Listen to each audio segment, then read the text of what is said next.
और नमस्कार, मैं हूं रवीना टंडन। स्वतंत्रता दिवस की ढेरों शुभकामनाएं। ये दिन बहुत शुभ है। देश में आजादी का अमृत महोत्सव मनाया जा रहा है और आज से मैं रवीना टंडन आपके साथ एक नई शुरुआत करने जा रही हूं। मैंने हमेशा पर्दे पर और असल जिंदगी में अपने हर किरदार को शिद्दत से निभाया है और एक बार फिर निभाने जा रही हूं जब मैं गुड न्यूज टुडे पर आपको भारत की बात सुनाऊंगी।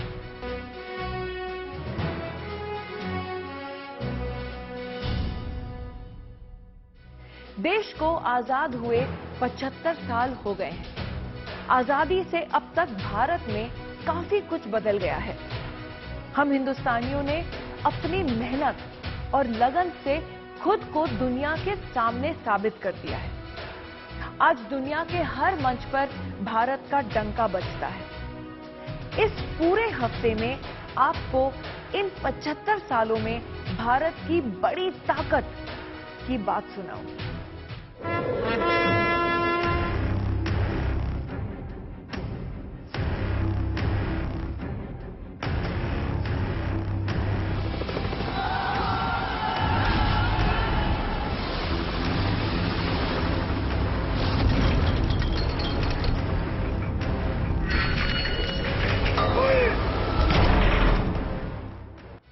आज सबसे पहले बात हमारी सेनाओं की गौरव गाथा की। युद्ध दुश्मन के खिलाफ हो या आतंकियों के, लड़ाई अपनी सीमा में हो या हो सर्जिकल स्ट्राइक, हमारी सेना दुनिया में सर्वश्रेष्ठ है।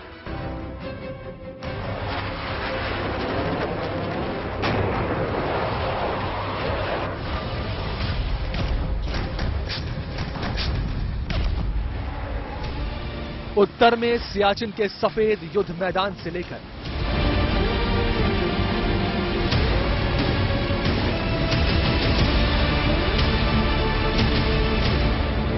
दक्षिण के किनारों से टकराती हिंद महासागर की लहरों तक,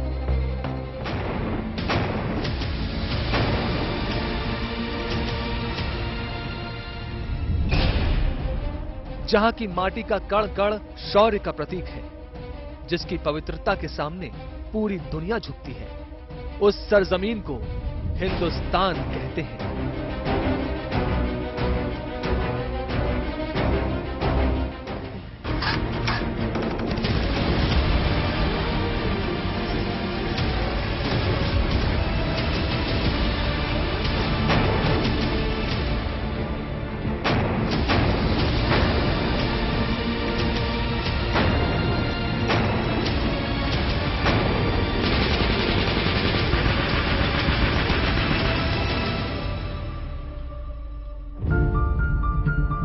हिंदुस्तान की सरजमीन, जिसने 15 अगस्त 1947 को गुलामी की बेड़ियां तोड़ी,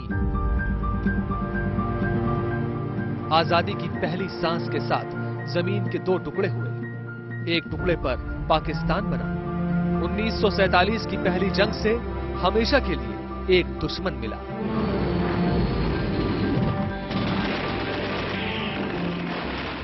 सोने की चिड़िया कहलाने वाला हिंदुस्तान, जिसने पंख फैलाने शुरू ही किए थे कि 1962 में ड्रैगन ने दबोचने की कोशिश की।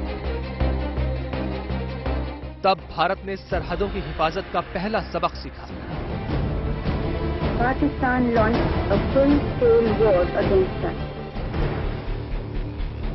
पाकिस्तान ने 1965 और 1971 में फिर युद्ध का आह्वान किया और हिंदुस्तानी शूरवीरों के हाथों करारी मात खाई।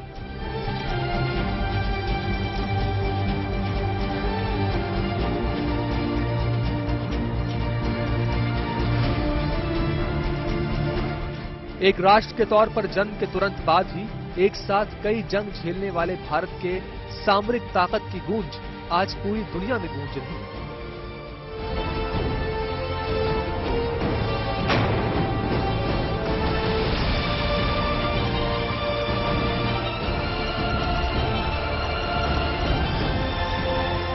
जो शक्तिशाली भी है और आत्मनिर्भर भी, जो अब सहता नहीं, घर में घुसकर मारता है।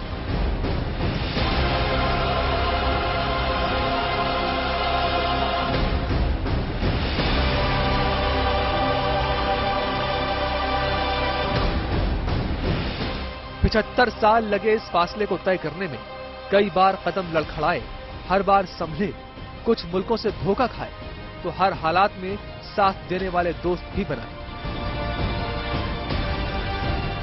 पहले तोप खरीदते थे, आज तेजस खरीदने के लिए देशों की लाइन लगी है। ये परिवर्तन नहीं, एक आंदोलन है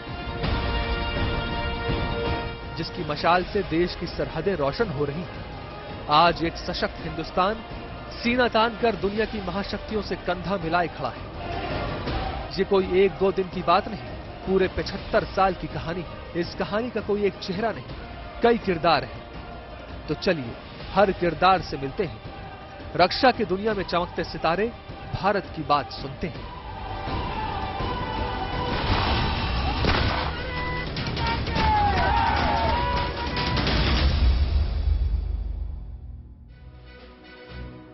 आज हिंदुस्तान के पास दुनिया की दूसरी सबसे बड़ी सेना है।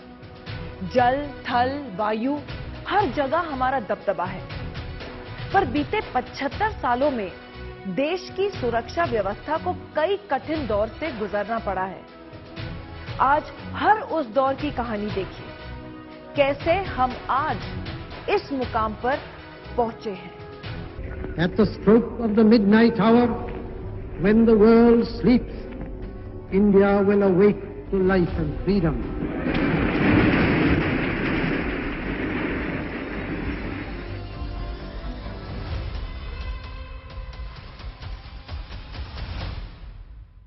एक अच्छी शुरुआत सफर को आसान बना देती है। 15 अगस्त 1947 में जब पंडित जवाहरलाल नेहरू ने देश की जिम्मेदारी ली, तब उनके सामने 2 बड़े लक्ष्य थे। पहला, देश के इंफ्रास्ट्रक्चर को तेज रफ्तार देना, और दूसरा, सरहदों की रखवाली के लिए जरूरी संसाधन मुहैया करवाना। इसके लिए उन्हें बड़े पैमानों पर हथियार, गोला बारूद, बंदूक जैसी चीजों की आवश्यकता थी। तो पंडित जवाहरलाल नेहरू ने पहला कदम भी अपने लक्ष्य को ध्यान में रखते हुए उठाया।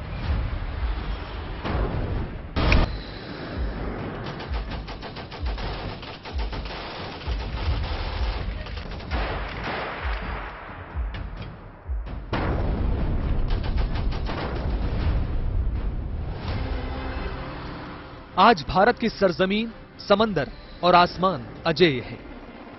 इनकी सुरक्षा की कमान 15 लाख जवानों के बुलंद हौसलों के हवाले है। इस गौरवशाली आज की कहानी समझने के लिए हमें बीते कल का रुख करना होगा, जब देश पर अंग्रेजों का राज था।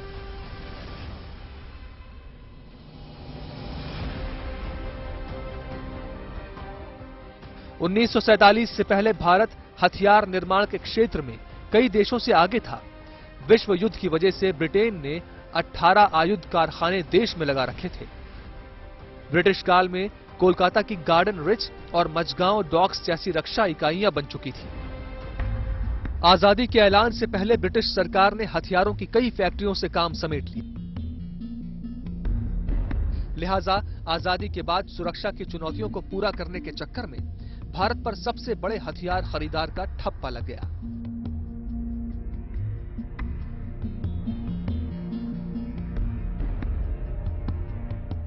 सारा देश को दोबारा खड़ा करना था नए सिलसिले से, तो सबसे बड़ी जो प्रॉब्लम थी वो थी पैसे की कमी, बहुत पैसे की कमी थी। दूसरा, देश का विभाजन हुआ था, सेना चितर-बितर हो गई थी, आधी पाकिस्तान चली गई, बाकी यहाँ पे रह गई, और उसके साथ भूखमरी बहुत थी। आजादी के बाद रियासतों के विलय का काम शुरू हुआ। उस समय के गृह मंत्री सरदार पटेल की निगरानी में रियासतों को मिलाने के लिए जो मॉड्यूल इस्तेमाल में था, उसमें सेना की अहम भूमिका थी। अगस्त 1947 में भारत को आजादी मिली और अक्टूबर 1947 में पाकिस्तान के सैनिकों ने कबायलियों के वेश में कश्मीर पर हमला कर उसे भारत से छीनने की कोशिश की। हमले के वक्त कश्मीर के राजा हरि सिंह रियायत के विलय को लेकर निर्णय की स्थिति में नहीं थे, लेकिन जब पाकिस्तान ने कश्मीर पर हमला किया तब उनके लिए निर्णय करना आसान हो गया। इसी तरह से भारत ने कूटनीतिक और सेना के दम पर पाकिस्तान को करारी मात दी और कश्मीर के 2/3 हिस्से का भारत में विलय हो गया।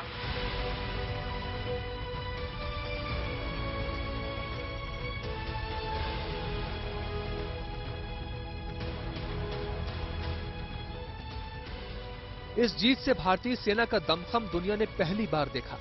कश्मीर की ये घटना उन रियासतों के लिए भी एक सबक थी जो भारत में विलय से इनकार कर रहे थे। 1947 की जंग के नतीजे ने विलय की राह आसान कर दी। उस समय त्रावणकोर, भोपाल, हैदराबाद, जोधपुर और जूनागढ़ इन रियासतों का भारत में विलय सेना के शौर्य से ही संभव हो पाया। लेकिन पाकिस्तान के साथ चीन की हरकतों को देखते हुए भारत ने समझ लिया कि सेना के आधुनिकीकरण के बिना बात बनने वाली नहीं। फिर एक के बाद एक कंपनियों की स्थापना की गई।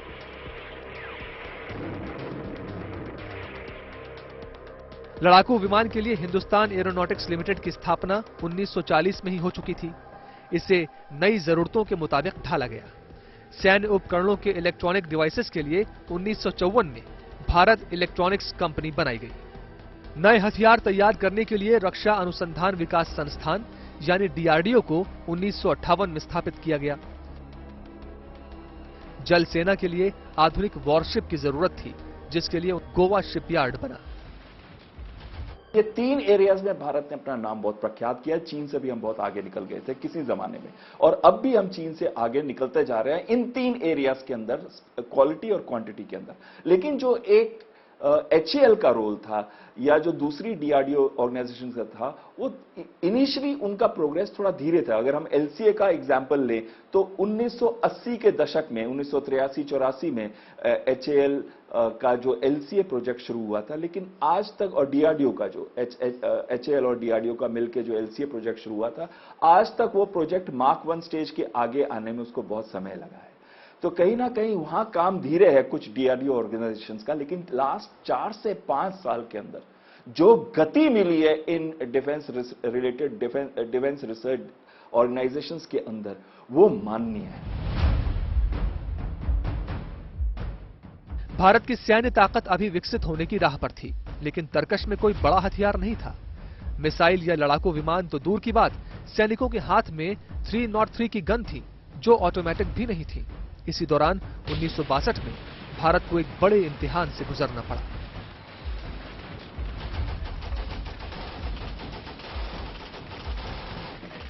हिंदी चीनी भाई भाई के नारे के बीच चीन ने धोखा देते हुए 20 अक्टूबर 1962 को लद्दाख और अरुणाचल प्रदेश की सीमा से भारत पर हमला कर दिया। भारत इस हमले के लिए तैयार नहीं था, लेकिन देश के जवान जान की बाजी लगाकर लड़े और दुश्मनों से लोहा लिया।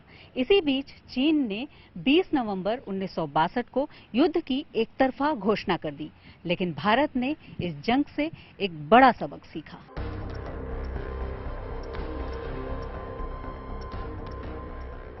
उन्नीस की जंग से तत्कालीन प्रधानमंत्री जवाहरलाल नेहरू दबाव में आ गए। तत्कालीन रक्षा मंत्री VK मेनन ने भविष्य में ऐसे हालात के लिए तैयार रहने की जरूरत महसूस की, और फिर यहां से भारत की सैन्य ताकत ने एक ऐसी उड़ान भरी जिसकी पूरी दुनिया कायल हो गई। आज हम आपको मजबूत भारत की कहानी सुना रहे हैं, जिसने महज 75 सालों में वो ऊंचाई हासिल कर ली जो आज भी कई देशों के लिए बस एक ख्वाब है। 80 के दशक तक भारत की सीमाएं आधुनिक हथियारों के दम पर मजबूत होने लगी, लेकिन अंदरूनी इलाके में कई समस्याएं सिर उठा रही थी। पंजाब और फिर कश्मीर में आतंकवाद की समस्या थी। केंद्र में राजनीतिक उठापटक थी। इसी दौरान बोफोर्स तोप की एंट्री हुई, जो देश की रक्षा और राजनीति दोनों को अगले पायदान पर ले गया।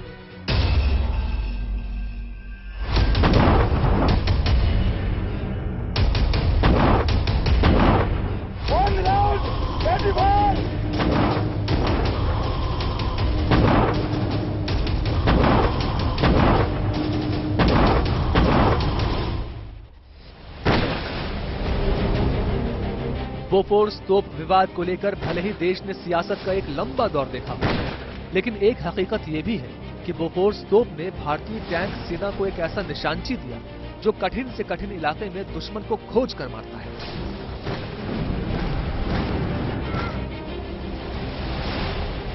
चौबीस मार्च 1986 को भारत और स्वीडन कंपनी एबी बोफोर्स के बीच एक रक्षा सौदा हुआ। यह रक्षा सौदा 1437 करोड़ रुपए का था, जिसके तहत भारत की थल सेना को 155 mm की 400 हवित्जर यानी बोफोर्स तोप की सप्लाई होनी थी।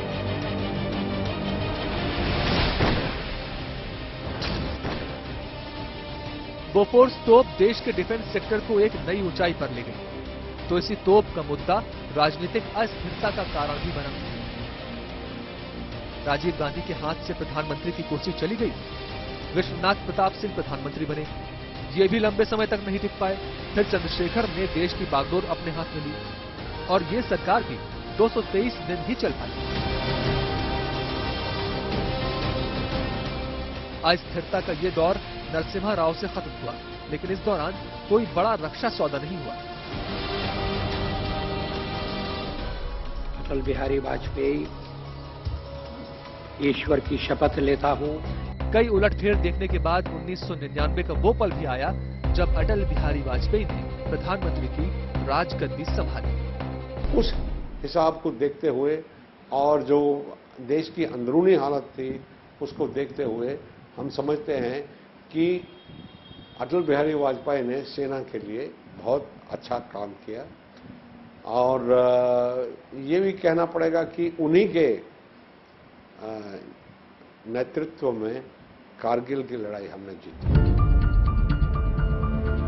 प्रधानमंत्री अटल बिहारी वाजपेयी की अगुवाई में भारत ने हमेशा की तरह पाकिस्तान की तरफ दोस्ती का हाथ बढ़ाया, लेकिन पाकिस्तान ने भी हमेशा की तरह पीठ में छुरा भोंका। फरवरी 1999 में प्रधानमंत्री वाजपेयी लाहौर तक बस लेकर गए, बदले में पाकिस्तान ने करगिल की जंग छेड़ दी।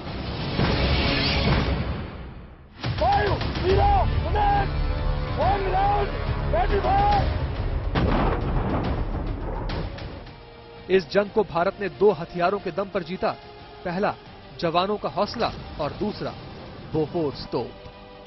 बोफोर्स तोप की मारक क्षमता 32 से 47 किलोमीटर है। ये 1 घंटे में 42 राउंड गोले दाग सकती है और इसकी सबसे बड़ी खासियत है इसका वजन। 13 टन से भी कम होने के कारण इसे कहीं भी ले जाना आसान है।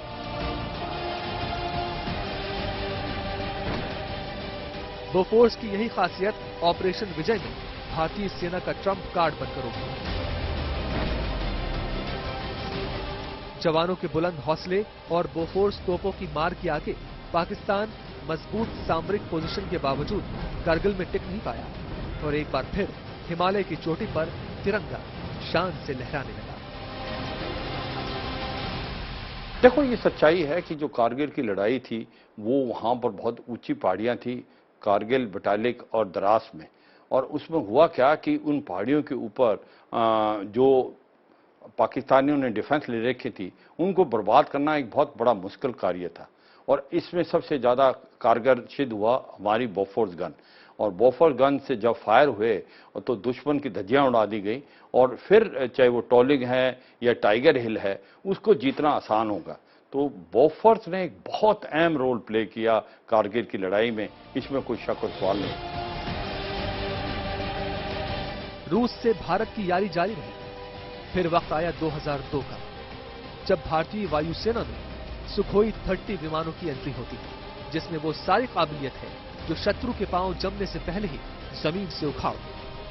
आज सुखोई विमान के 250 से अधिक लड़ाकू विमानों का बेड़ा हिंदुस्तान के आसमान की हिफाजत करता है।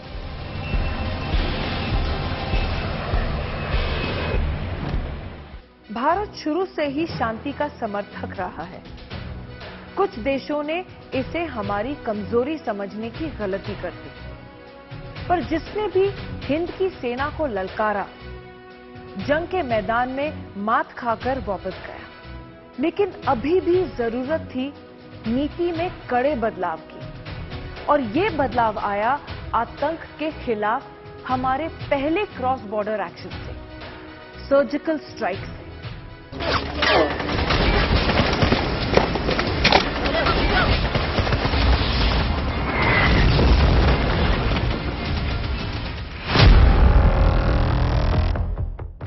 18 सितंबर 2016 जम्मू कश्मीर के उरी में भारतीय सेना के कैंप पर आतंकी हमला। 29 सितंबर 2016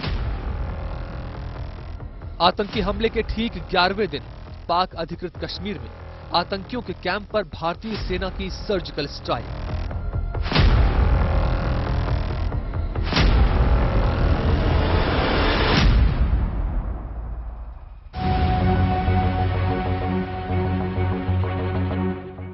चौदह फरवरी 2019 पुलवामा में सीआरपीएफ के काफिले पर आत्मघाती हमला।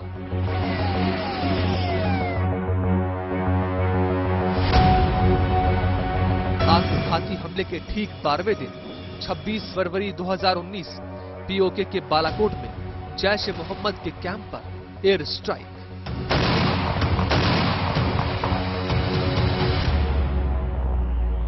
पंद्रह जून 2020 लद्दाख में एलएसी पर गलवान घाटी में चीनी सैनिकों का भारतीय जवानों पर हमला। बिहार रेजिमेंट और आईटीबीपी के जवानों ने पलटवार करते हुए चीनी सैनिकों की कमर तोड़कर रख दी।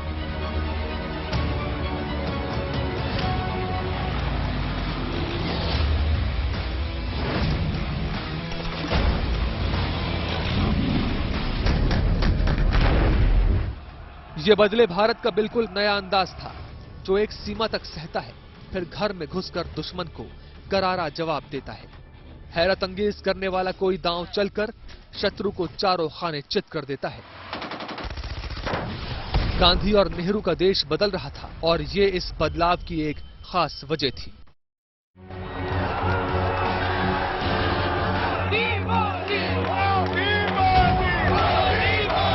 दस साल में ऐसी फायरिंग पहली बार हुई है। 2014 के आम चुनाव से भारत में एक नए युग का आगाज हुआ। मैं नरेंद्र दामोदर दास मोदी विशाल जनादेश के साथ जनता की उम्मीदों पर सवार नरेंद्र मोदी प्रधानमंत्री की कुर्सी पर बैठे। फिर सेना से सरहद तक एक स्पष्ट बहुमत वाली सरकार का असर दिखने लगा।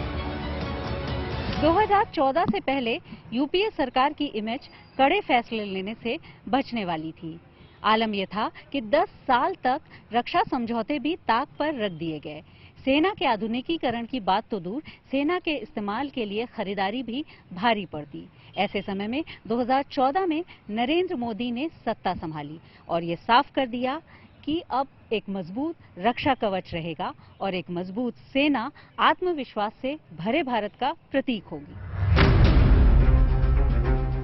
पिछले 8 साल में मोदी सरकार ने न केवल सेना के आधुनिकीकरण के लिए काम किया, बल्कि पूरी डिफेंस सिस्टम में ऐसे बदलाव किए कि आधुनिकीकरण का काम हमेशा के लिए आसान हो गया। हालांकि शुरुआत में कुछ दिक्कतें आई, लेकिन आज भारत की सेना की गूंज पूरी दुनिया में सुनी जा सकती है। जो मोदी साहब की सरकार आई है, मोदी जी 2014 में आए हैं और आज 2022 है, तो यदि आप रफली देखिए तो तकरीबन 8 साल का है। तो इसके अंदर में एक हॉलिस्टिक चेंजेस जिसको कहते हैं मल्टी डायमेंशनल चेंजेस जो हमारे रक्षा के सोच में आई है, उसके रीऑर्गेनाइजेशन, स्ट्रक्चरिंग में, इक्विपिंग में एक फिलॉसफी है जिसके अंदर में थिएटराइजेशन की फिलॉसफी है, एक फिलॉसफी है जिसके अंदर में आप इंटीग्रेशन ऑफ दिस थिंग है, सेल्फ हम कहते हैं कि सेल्फ रिलायंस के ऊपर हम जा रहे हैं। तो ये आप हॉलिस्टिक चेंज है। भारत के पास अमेरिका, रूस और चीन के बाद दुनिया की चौथी सबसे बड़ी सेना है। इंडियन एयर फोर्स दुनिया की चौथी सबसे ताकतवर वायुसेना है। हिंदुस्तान की थल सेना के पास दुनिया की तीसरी सबसे शक्तिशाली टैंक रेजिमेंट है। दुनिया के 142 देशों में भारत के पास 7वीं सबसे बड़ी नौसेना है। इसमें कोई शक नहीं कि जो लास्ट 8 साल प्रेजेंट गवर्नमेंट के हैं बहुत ही कारगर सिद्ध हुए हैं, क्योंकि सबसे पहले डिसीजन लिया गया मेक इन इंडिया कॉन्सेप्ट और आत्मनिर्भर भारत। इसका मतलब आने वाले समय में हम जो हथियार हैं अपने खुद बनाएंगे। 50 से 55% अभी हथियार भारत में बनने लगे हैं। नहीं तो देखो 70 से 75% हम हथियार खरीदते थे रूस से, कुछ हम खरीदते थे इजराइल से, अमेरिका से, फ्रांस से। मगर ये गवर्नमेंट आने के बाद डिसीजन हुआ कि ज्यादातर हथियार हम भारत में बनाएंगे। 2014 में भारत की सेनाएं आधुनिकीकरण की राह देख रही थी।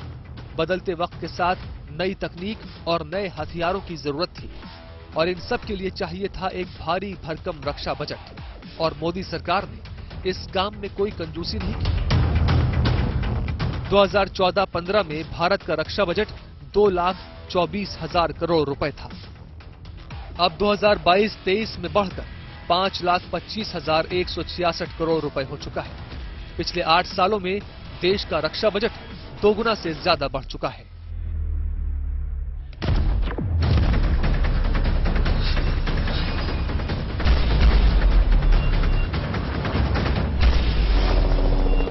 रक्षा बजट बढ़ाना तो एक शुरुआत थी, बजट का सही इस्तेमाल भी जरूरी था। चीन से सीमा तनाव चरम पर था। पाकिस्तान आतंक को अब भी बढ़ावा दे रहा था।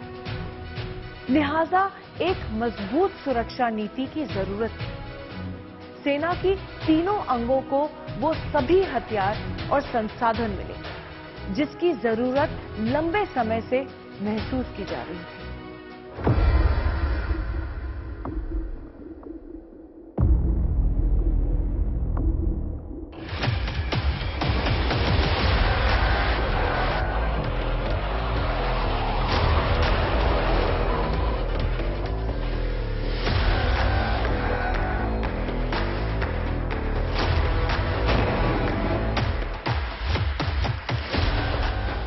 अत्याधुनिक रफाल की पहली खेप लाने के लिए खुद रक्षा मंत्री राजनाथ सिंह फ्रांस पहुंच गए। ये डील पहले जैसे नहीं थी। इस बार मोदी सरकार ने रक्षा सौदों के दलालों और कंपनी को छोड़ सीधे फ्रांस सरकार से डील किया, जिसका फायदा ये हुआ कि कम कीमत में किफायती आधुनिक सिस्टम मिल गए। 2014 से 2022 के बीच एयरफोर्स की ताकत पहले से कई गुना बढ़ चुकी है।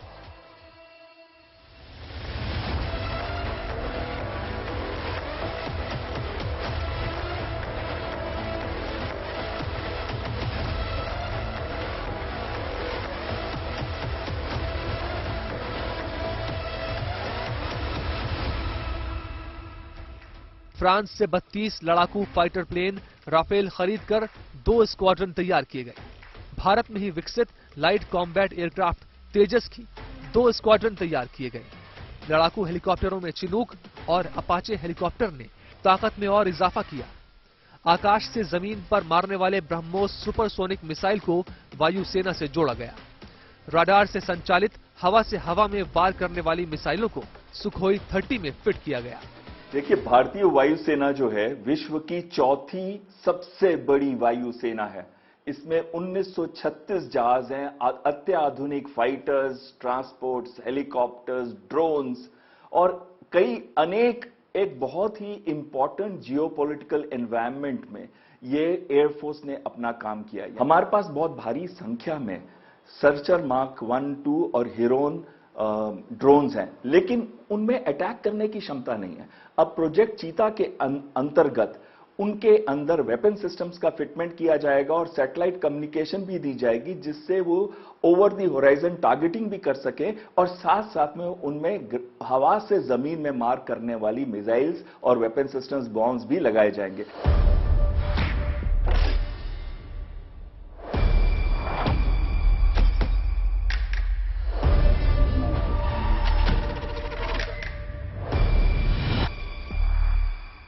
हवाई सरहदों की सुरक्षा के लिए रूस से S-400 मिसाइल सिस्टम का सौदा किया गया। ये एक ऐसा अभेद्य सुरक्षा कवच है जो दुश्मनों की मिसाइलों को हवा में ही खत्म कर देगा। S-400 मिसाइल रक्षा प्रणाली 4 अलग-अलग मिसाइलों से लैस है। S-400 दुश्मन के विमानों, बैलिस्टिक मिसाइलों और अवैक्स विमानों को 40 किलोमीटर पहले ही धराशायी कर देगी। ये मिसाइल सिस्टम जमीन से 100 फीट ऊपर उड़ रहे खतरे को आसानी से पहचान सकती है।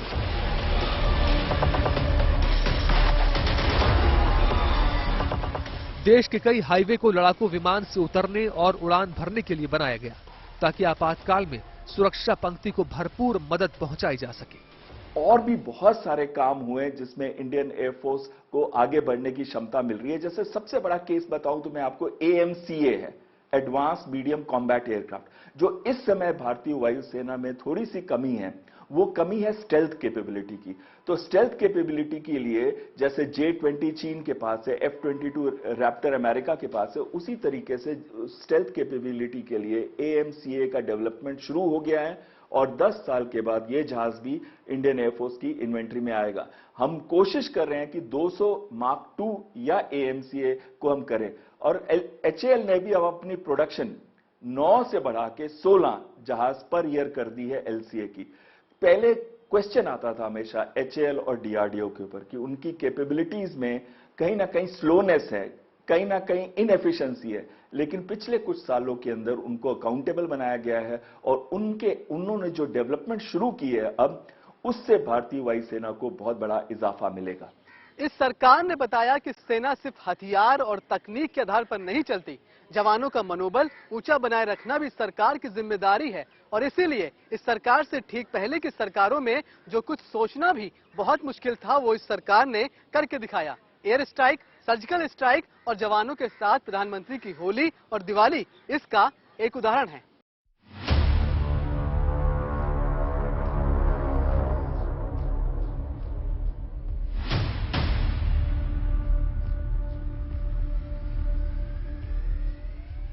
$4,614 tank, 12,000 armoured vehicle, 1338 rocket project, साथ में 10 लाख से ज्यादा बुलंद हौसले वाले जवानों की फौज। भारतीय थल सेना की दुनिया में कोई सानी नहीं है। किसी भी देश की जीत और अंतिम सुरक्षा थल सेना ही तय करती है और देश के जवानों ने 1965 से लेकर करगिल तक इस बात को साबित किया है। पिछले 75 सालों में पैदल सेना ने कई अहम पड़ाव पार किए, लेकिन 2014 के बाद से आधुनिकीकरण और सशक्तिकरण की रफ्तार बहुत तेज रही है। 7,523 करोड़ के अर्जुन टैंक भारत के कारखानों में बनाए जा रहे हैं। जवानों की सुरक्षा के लिए 1,86,00,000 रुपए के बुलेट प्रूफ जैकेट्स खरीदे गए हैं। अमेठी में AK-203 राइफल बनाने के लिए 5100 करोड़ का प्रोजेक्ट लगाया गया है। कई एंटी टैंक गाइडेड मिसाइलों का सफल परीक्षण किया गया। जमीन से हवा तक मार करने वाले मिसाइलों का सफल परीक्षण ओडिशा के तट पर हुआ। मिसाइल, टैंक और राइफल थल सेना की जान होते हैं और पिछले 8 सालों में इन सब खतरनाक हथियारों को जमकर मुहैया कराया गया है। तो मैं यही कहूंगा कि लास्ट 8 से साल के अंदर जो कार्रवाई डिफेंस सामान को बनाने में हुई है वो पहले कभी नहीं हुई। ये एक प्रकार से मैं कह सकता हूं कि ये काबिले तारीफ है और जिस प्रकार से डिफेंस में हम आत्मनिर्भर बनने हैं और ये मेक इन इंडिया कॉन्सेप्ट है, ये बिल्कुल सक्सेसफुल है और ये एक मुझे लगता है फोर्स मल्टीप्लायर काम करेगा। 2016 की सर्जिकल स्ट्राइक, 2019 की एयर स्ट्राइक, इस तरह के सख्त कदम जवानों के मनोबल कितना बढ़ाते हैं ये 2020 में ही तय हो गया, जब गलवान में चीनी सैनिकों की हिमाकत का भारतीय जवानों ने मुंह तोड़ जवाब दिया था।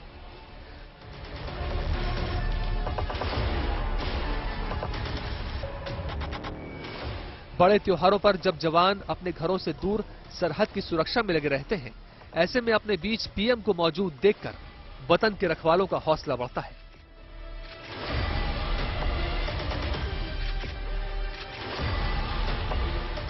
अब हमारी सेना के तीनों अंग ताकत, तकनीक और तजुर्बे से पूरी तरह लैस हैं, जो हिंदुस्तान की आन बान शान में गुस्ताखी करने वालों को बचने का मौका भी नहीं देते।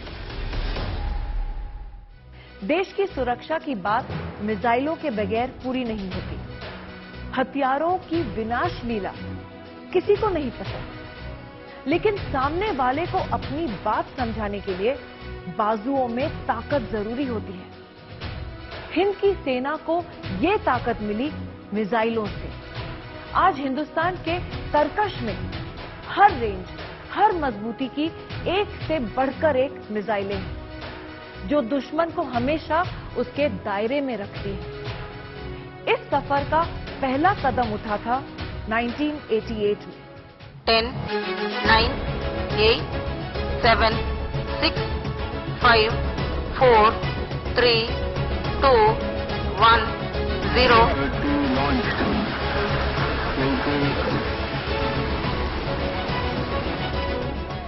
25 फरवरी 1988, ये वो ऐतिहासिक तारीख है जब देश ने मिसाइल की दुनिया में पहली उड़ान भरी। देश की पहली मिसाइल पृथ्वी का पहला परीक्षण सफल रहा।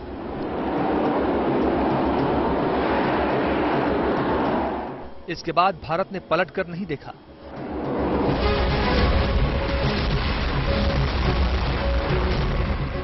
एक 150 किलोमीटर पृथ्वी से शुरू हुआ सफर 5000 किलोमीटर की अग्नि 5 तक की उड़ान भर चुका है। आज भारत के तरकश में हर दुश्मन के लिए अलग अलग मिसाइल है। बैलिस्टिक, एंटी बैलिस्टिक, इंटरकॉन्टिनेंटल, जमीन से जमीन पर मार करने वाली, जमीन से हवा में वार करने वाली। मिसाइलों की लंबी चौड़ी फौज, वो भी एक से बढ़कर एक घातक और मारक। पृथ्वी मिसाइल से अग्नि 5 तक पहुंचने में 75 साल का समय लग गया और इस सफर को तय करने में आज की महाशक्ति में से एक भारत ने कई पाबंदियों को झेला, कई मुसीबतों का सामना करना पड़ा। फिर भी ये सफर पूरा नहीं होता अगर हमारे पास डॉक्टर एपीजे अब्दुल कलाम जैसा भारत रत्न नहीं होता। आजादी मिलने के फौरन बाद भारत ने स्पेस और एटॉमिक एनर्जी के क्षेत्र में कदम बढ़ा दिए थे। तब हालात इतने आसान नहीं थे। दुनिया 2 गुट में बटी थी। भारत पर प्रतिबंधों का साया था। होमी जहांगीर भाभा के 1956 में एशिया का पहला एटॉमिक रिएक्टर शुरू करने के साथ ही देश की उम्मीदें परवान चढ़ने लगी। इस बीच 1962, 1965 और 1971 की जंग भी लड़नी पड़ी। तब तक देश की सरकार और वैज्ञानिकों को ये बात समझ में आ चुकी थी कि पावरफुल बनने के लिए देश के पास पावरफुल मिसाइल और परमाणु बम जैसे हथियार होने चाहिए। देखिए, जो मिसाइल सिस्टम है ये तकरीबन आप ये देखिए 70s में तो आ चुके थे वर्ल्ड के ऊपर में। बहुतों कंट्रियों के पास में था, पर इंडिया के पास ना तो न्यूक्लियर कैपेबिलिटी था ना तो मिसाइल कैपेबिलिटी। मगर 80s में खास करके ये हमारा डिमांड रहा है कि हमारे पास, और सबसे बड़ा देन ये अच्छा हुआ कि डीआरडीओ में जब हमारे डॉक्टर अब्दुल कलाम जो हमारे राष्ट्रपति साहब थे, वो जब डीआरडीओ में हुए तो उन्होंने 1983 में, और ये जुलाई के महीने में गवर्नमेंट ने इसकी अप्रूव कर दी कि आपका जो इंटीग्रेटेड गाइडेड मिसाइल सिस्टम का जो पूरा का पूरा परफेक्ट है उसमें किया जाए। तो इंडिया का जो मिसाइल प्रोग्राम रहा है बहुत ही सक्सेसफुल है और उसकी बहुत ऊंचाई है और वर्ल्ड में प्रूवन है। चाहे वो क्रूज सिस्टम हो, हमारा अपना ओन, और एक तो जॉइंट वेंचर है ही है और उसकी प्रोडक्शन तो इंडिया में हो ही रही है। तो ये एक बहुत ही सफल प्रोग्राम रहा है इंटीग्रेटेड।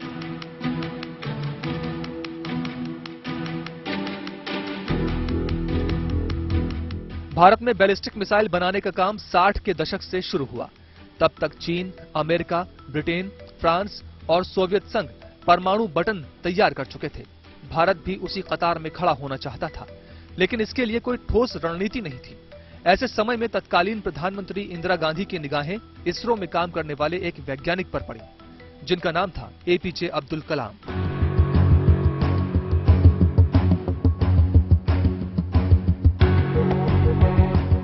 उस समय कलाम बेहद चर्चा में थे। इनकी अगुवाई में भारत ने 1980 में उपग्रह रोहिणी को पहली बार खुद के लॉन्च व्हीकल यानी रॉकेट से अंतरिक्ष में भेजा था। इस पहल से भारत अंतर्राष्ट्रीय अंतरिक्ष क्लब का सदस्य बन चुका था। इस सफलता ने 1983 में integrated guided missile development programme की राह तैयार की, जिसकी जिम्मेदारी एपीजे अब्दुल कलाम के कंधों पर थी। देखो, कलाम का सबसे इंपॉर्टेंट चीज है वो शुरू से ही इसके साथ लगे हुए थे और वो एक गेम चेंजर थे। उन्होंने जिस प्रकार से डेडिकेशन से काम किया है, और वो जब से डीआरडीओ में आए हैं तो इंटीग्रेटेड मिसाइल पे लगे हुए थे और उनको मिसाइल मैन भी बोला जाता है। और उनके अंदर आप अगर देखें एक डेडिकेशन, लॉयल्टी, सिंसियरिटी, उनसे ज्यादा बेटर कोई नहीं है। तो इसके लिए जो अब्दुल कलाम को सिलेक्ट किया गया, मुझे लगता नहीं अब्दुल कलाम से ज्यादा कोई भी बेटर इस मिसाइल के बारे में जानता हो और इस प्रोजेक्ट को चला सकता हो।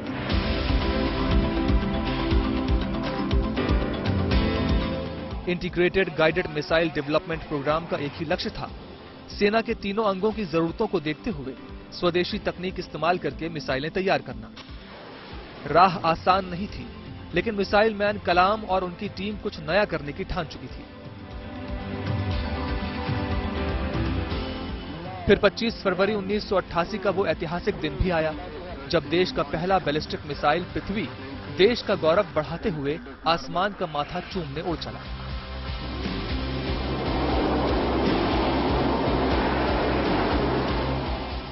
(1988) में देश के पहले मिसाइल पृथ्वी 1 का परीक्षण किया गया। इसकी मारक क्षमता 150 किलोमीटर थी। इसे खास तौर पर थल सेना के लिए तैयार किया गया था। इसमें 1000 किलोग्राम तक के हथियार ले जाने की क्षमता थी। 150 किलोमीटर की मारक क्षमता के साथ मिसाइल की दुनिया में भारत ने धमाकेदार एंट्री कर दुनिया को चौंका दिया। परमाणु और मिसाइल संपन्न देश हरकत में आ गए और एक के बाद एक पाबंदियां लगा दी गईं। देखिए, ये जो है हमारी कूटनीति जो है वो उससे बाहर बात करते हुए मेन मुद्दा जो था वो था इंजन का। हमारे पास इंजन नहीं थे जिनके जरिए ये रॉकेट जो है और मिसाइल जो है वो इस्तेमाल की जाए। वो बिल्कुल साफ है कि एक बार हम सक्षम हो गए मिसाइल टेक्नोलॉजी में और रॉकेट टेक्नोलॉजी में, तो जैसे वेस्टर्न देशों का जो इंटरेस्ट था वो हार्म होगा, खासकर पाकिस्तान को मद्देनजर रखते हुए, क्योंकि पाकिस्तान एक मोहरा था, पाकिस्तान अमेरिका का एक मोहरा था। तो जैसे ही भारत में ये क्षमता आ जाती तो उससे एक तरह से अमेरिका को भी ठेस पहुंचती। तो इसको देखते हुए अमेरिका ने इस तरह की पाबंदियां लगाई जो कि वो अपने मतलब के लिए करते हैं।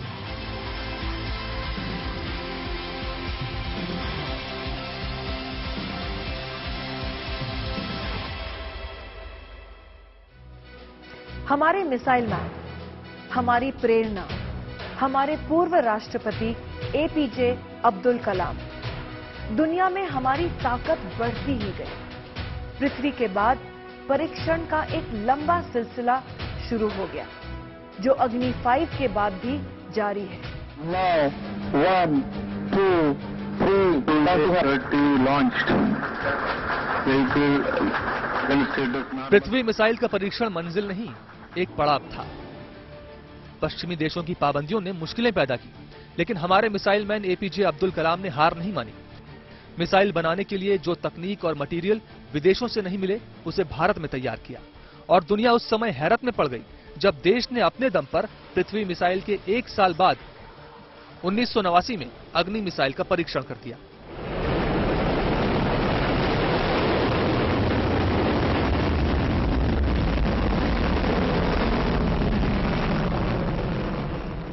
अग्नि 1 का परीक्षण 1989 में ओडिशा के चांदीपुर से किया गया।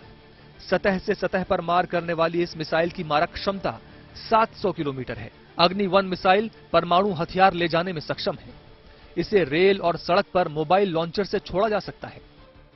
देखिए, किसी जमाने में जब हमने 1988 और 79 में हमने पृथ्वी और अग्नि के टेस्टिंग शुरू की थी, उस समय भारत के पास हमारी ऐसी कैपेबिलिटी नहीं थी कि हम दुनिया में अपना नाम बढ़ा सके। लेकिन जब से ये टेस्टिंग शुरू हुई, उसके बाद से, और जब हमने इसके सफल प्रक्षेपण किए अग्नि 1 के और पृथ्वी 1, 2, 3 के, तो उसमें भारत का नाम बहुत बड़े तरीके से पूरे विश्व में प्रख्यात हो गया।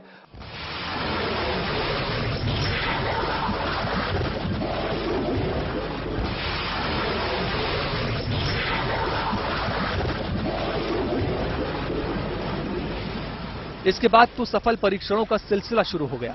कई सफलताओं के बाद 2008 में integrated guided missile development programme बंद कर दिया गया। इस मिसाइल सिस्टम को बंद करने की वजह यह थी कि मिसाइल मैन के अगुवाई में देश का मिसाइल सिस्टम पटरी पर आ चुका था। डीआरडीओ के वैज्ञानिक भी पूरी तरह से तैयार थे, इसरो भी तकनीक से भरपूर था और विकसित देशों पर भी निर्भरता पूरी तरह से लगभग खत्म हो चुकी थी। लिहाजा साल 2008 से इसरो और डीआरडीओ की अगुवाई में मिसाइल सिस्टम को अंजाम दिया जाने लगा।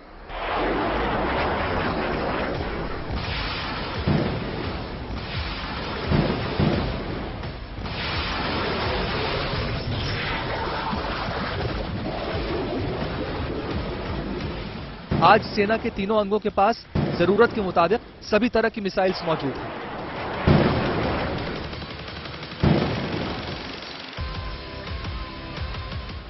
थल सेना के लिए बैलिस्टिक मिसाइल पृथ्वी 1, एयरफोर्स के लिए पृथ्वी 2, नौसेना के लिए पृथ्वी 3, परमाणु हथियारों से लैस एक महाद्वीप से दूसरे महाद्वीप पर हमला करने वाली अग्नि 5 मिसाइल, जमीन से हवा में मार करने वाला आकाश, दुनिया के किसी भी टैंक के परखच्चे उड़ाने वाली नाग मिसाइल, जमीन से हवा के साथ जल युद्ध में भी इस्तेमाल होने वाली त्रिशूल missile, supersonic cruise missile BrahMos, जिसका पहला परीक्षण जून 2001 में किया गया।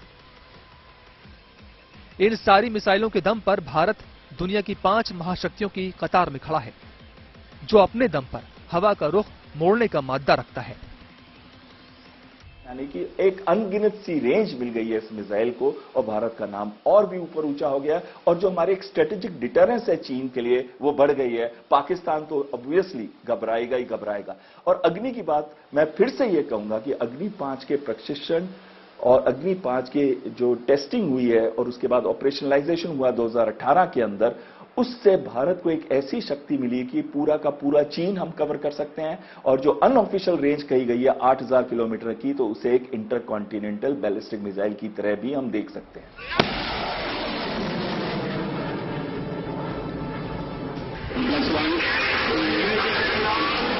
1988 से पृथ्वी मिसाइल से शुरू हुआ सिलसिला अग्नि 5 तक पहुंच चुका है।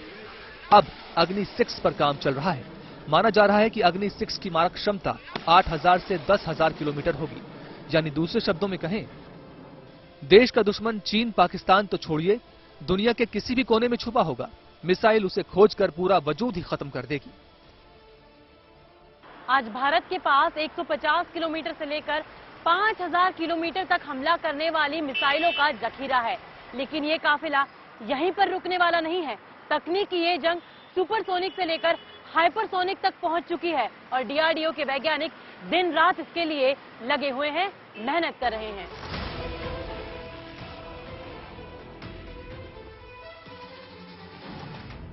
सितंबर 2020 में डीआरडीओ ने हाइपरसोनिक टेक्नोलॉजी डेमोन्स्ट्रेटर व्हीकल यानी HSTDV का पहली बार सफलतापूर्वक परीक्षण किया। इसकी मदद से भारत 2026 तक हाइपरसोनिक क्रूज मिसाइल तैयार कर सकता है।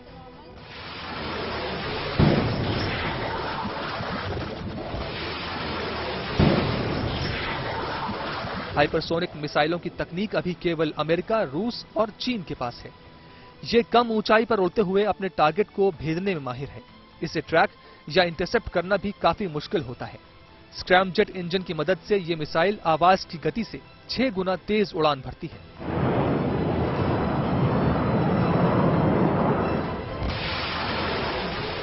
बीते 75 सालों में भारत मिसाइलों की दुनिया में इतनी बड़ी ताकत बन चुका है कि कई देश इसके लिए भारत पर निर्भर हैं। दिसंबर 2020 में भारत सरकार ने आकाश मिसाइल सिस्टम को मित्र देशों को बेचने की मंजूरी दी। जनवरी 2022 में फिलीपींस ने ब्रह्मोस क्रूज मिसाइल के लिए भारत से डील की है। भारत ने 2024 तक $5 अरब के डिफेंस एक्सपोर्ट का लक्ष्य रखा है, जो हथियारों की दुनिया में हिंदुस्तान की ऊंची परवाज की बुलंद तस्वीर पेश करता है। आज के लिए बस इतना ही। गुड न्यूज टुडे पर कल रात 9 बजे फिर आऊंगी देश की बात सुनाने। तब तक के लिए दीजिए इजाजत।